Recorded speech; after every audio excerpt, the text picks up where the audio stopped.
not much of you, but of course yung concern mo sa anak mo, na up to this time, hindi pa rin kinikilala ng kanyang biological father. Dobling sakit po. Siguro panahon na po na bigyan na naman ng leksyon ang isang tulad ng tatay ni Angelo. If your father is watching right now, anong mensahe mo sa kanya? My message to my father is, Kung sakasakali lang, dumating yung panahon na ang tatay mo na mismo ang lalapit sa'yo, will you still accept him?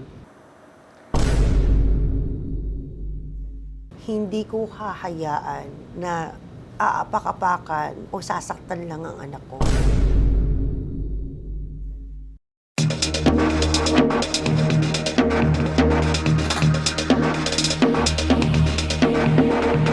Sino ang nagbigay sa'yo ng tag na Miss Flawless? Yung kasikatan kasi nawawala Temporary yan. yun Temporary eh. eh. Yes. Alam naman natin na walang permanenteng kasikatan. Kaya po ako nag-artista dahil nakita ko po yung nasunugan kami, nakita kung paano nakawan yung magulang ko. Talagang ginalang po talaga ako ni Bobby.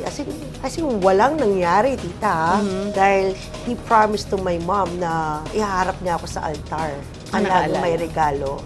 Nakakaalala sa anak ko. Yung mismong tatay niya, hindi siya naalala. Mom ko sa anak ko na I'm strong. Pero deep inside na hindi alam ng anak ko na humahagulgul ako ng iyak mag-isa. Kasi that time nung pinagbubuntis ko si Angelo, nang bababae po siya. Close daw po si Lord sa mga broken-hearted. Sabi niya, pag may nagsara ng pintuan, may magbubukas ng pintuan. Hi! It's me, Miss Flawless, Angelica Jones. Iniimbitahan ko po kayo manood every Friday, 12 noon, dito sa TikTok with Aster Amoyo. See you!